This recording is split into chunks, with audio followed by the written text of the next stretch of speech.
First of all, I have to admit that I was shocked to be how shocked the Iranians were. Hamas gained 1 billion shekels, give or take $300 million over the last year from this humanitarian aid. The mission was not to actually topple the Iranian regime. The main target was to actually prevent Iran from being a nuclear regional power, and it was achieved. Amit, great to have you with us. Let's start at the end. Were the aims of the war achieved? First of all, thanks for having me. It's a pleasure. I believe it was achieved even more than expected, and I'll explain. The target of the war, the mission was not to actually topple the Iranian regime, nor to actually eliminate each and every centrifuge. The main target was to actually prevent Iran from being a nuclear regional power, and it was achieved. It was achieved both technically, physically. They do not have the equipment needed for this. They do not have the engineers, scientists needed to actually put the bomb on a missile. And psychologically and diplomatically, would you begin a nuclear project, a $500 billion worth project, if you know that at the end of the day, there is a probability that the next US president would actually destroy your facilities again? I wouldn't do it. And that's why I would say that the time frame is at least 3 to 5 years technically, and more than this diplomatically. Take us inside that first incredible night of war, if you will. What were the steps that were put into place to make the shock and awe of that opening attack, those opening attacks, I should say, take place? So, first of all, I have to admit that I was shocked to be how shocked the Iranians were. Because if you were to follow the Israeli media, not even to hack someone's phone or to actually have a cyber attack, just from following Israeli media, they should have known. Just from looking at Mike Huckabee's Twitter account, he tweeted at 2:30 that he would stay awake all night at the embassy, 30 minutes before the jet fighters hit 10 scientists and 30 senior military officials. I think Iranians had a conception, as we call it in Israel, like we had prior to October 7th, and like Nasrallah had before he was killed. They were sure Israel would not attack. I don't know why they thought this, and so this is one ingredient. The second was to actually have a daily training or a nightly training in the months prior to the attack. So they saw on their radars Israeli jet fighters storming the Middle East from the end of May on an almost a nightly basis. So maybe their alert was not high enough. And the third ingredient was Donald Trump. I think that the assumption was that Donald Trump says what he thinks, that he is the politician with the shortest distance between the stomach and the tongue. And they couldn't believe that President Trump was part of sort of a deception scheme to say that he gives diplomacy a time, that he really hopes diplomacy would prevail, that he is against Israeli attack, leaks about harsh phone calls between Trump and Netanyahu. I think those ingredients actually created the big deception plan. And Prime Minister Netanyahu's son's wedding?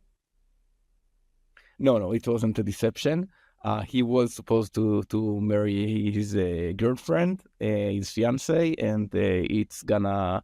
She's not a covert Mossad agent. If you are wondering. Good to know. We wish them mazal tov. There's so much disinformation online. I've seen AI images of the Israeli towers destroyed. There's similar propaganda all across the internet. Now, there were very real losses and there was very real destruction. But prior to this operation, we were told that war with Iran would result in thousands of deaths, huge devastation in Israel. That didn't happen, did it? Talk to us a bit, please, about the expectations versus the reality.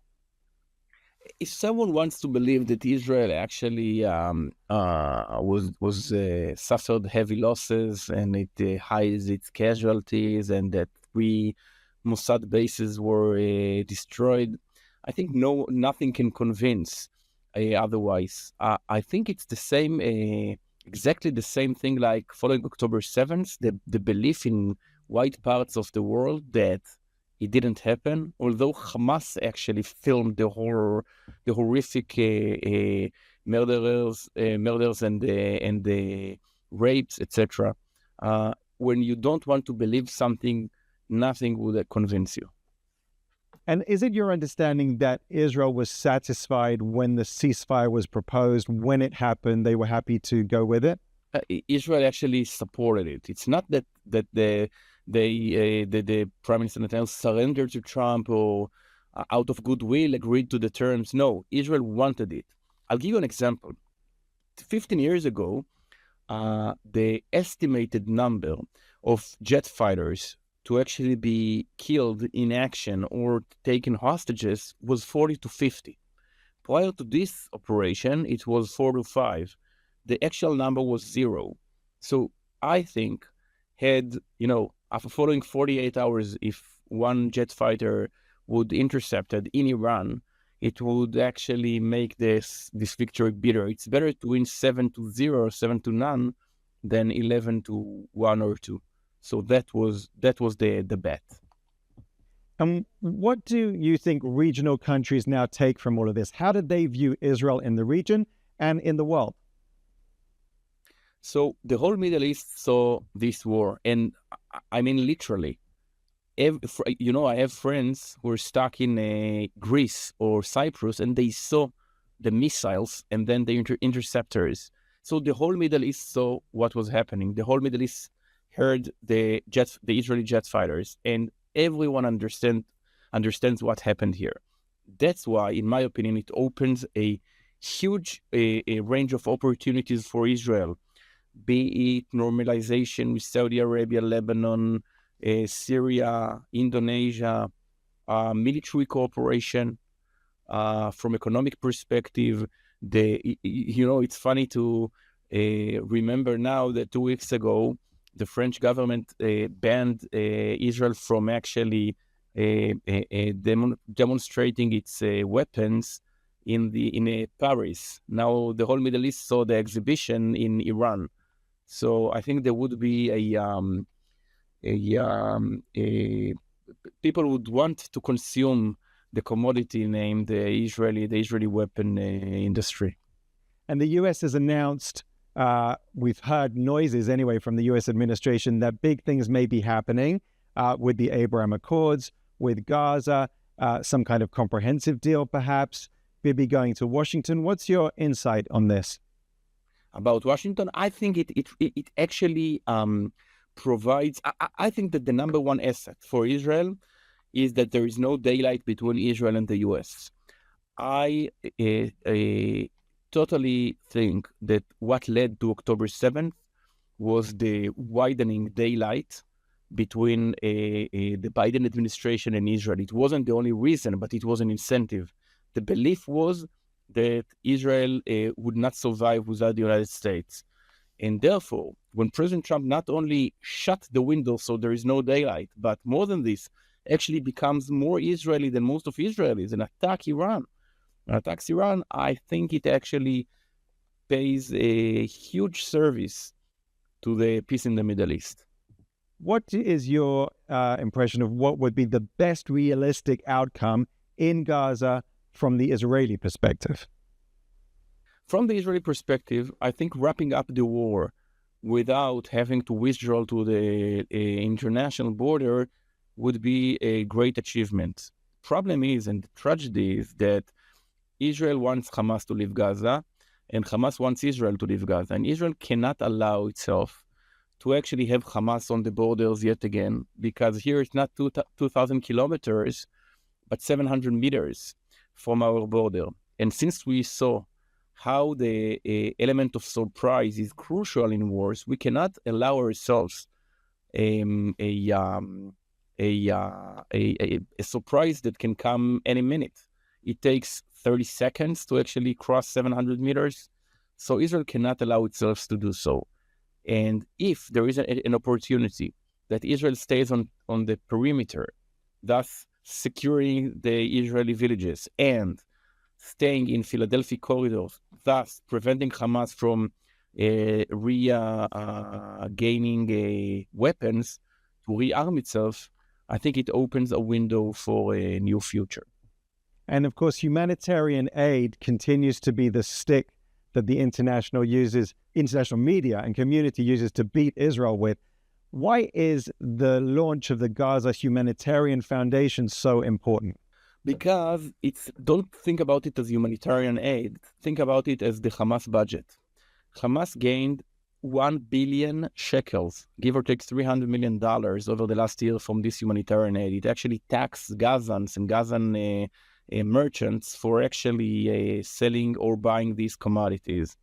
And therefore, it gives it money to actually fund the terrorists, pay salaries, and be the ruler in Gaza.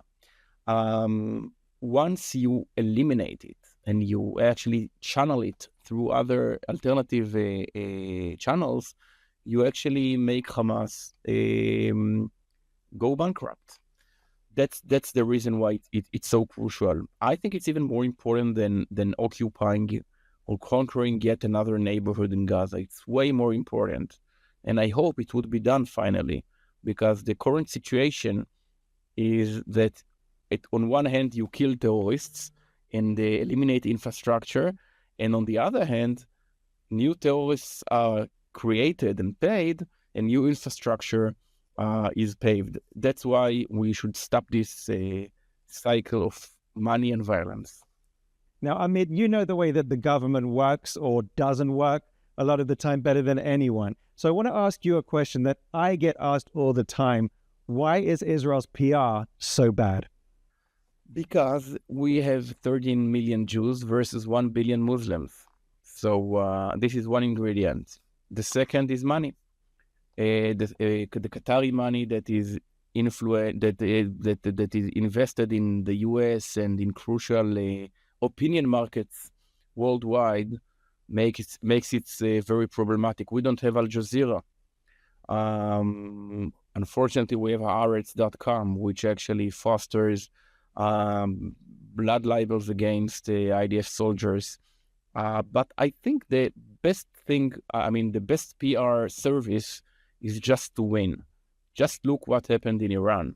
Once we end this war once and for all with a landslide victory, if possible, thus returning to be the cherry tomato superpower, high-tech superpower, AI hub, etc., it would help Israel 100 times more than yet another post on TikTok.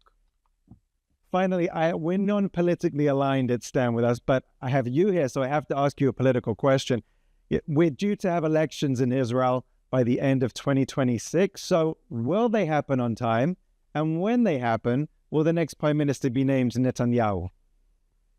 I would say it would be 2026. Netanyahu survived the October 2023 massacre. It was unbelievable. And now I don't think he has an incentive. He has a very convenient coalition. So we can expect nothing better in the election to come. In Israel, you can either win election, which Netanyahu's probability of winning election, 61 out of 120 Knesset members, is not very high. He can lose the election, or election can be tied, undecided. This is if he gets between 50 and 60, because then the other side doesn't have an option because the Arab Knesset members do not join coalitions. I think there is a high probability that Netanyahu would end up with something between 50 and 60 seats for his bloc, thus either going to yet another round of election or having what Israel really needs, which is unity government. I certainly hope that this unity government would be formed, no matter who's the prime minister, because I think it's crucial for Israel to unite. I think most of the troubles that we experienced had emanated from a poisonous discourse within Israel. And I think people aspire for such an outcome. Amit, let me just give you the final word. Watching our vast Stand With Us audience around the world, people supporting Israel, seeing the international news, unfortunately, where they are, but definitely supporting Israel, understanding who Israel is. What's your final message to our Stand With Us audience as we look back at this war and still ongoing war and perhaps a deal coming soon? There's a joke in the Middle East saying that the light at the end of the tunnel is the train that's coming in front of you. But I do believe that we see the light at the end of the tunnel, that after a 20 months of a terrible war, Israel defeated out of the 7 fronts, 5 fronts. It's working on the 6th, and the 7th, the Houthis would have to actually stop somehow. So I truly believe in a bright future for both Israel and the Middle East. And I think it would fix a lot of the things that we saw, a lot of the things that may make us agonize. And let's hope for a better future. The future that looms ahead is way better than the past that we saw. Amen to that. We'll leave it on that optimistic note. I know that your newsletter, your daily newsletter, It's Noon in Israel, is available. People can sign up through your website, and people should follow you, of course, across social media. We thank you for your analysis and for your insight. You're so respected in this country and around the world. Thank you so much, Amit Segal. Thanks, Michael, and keep up the good job.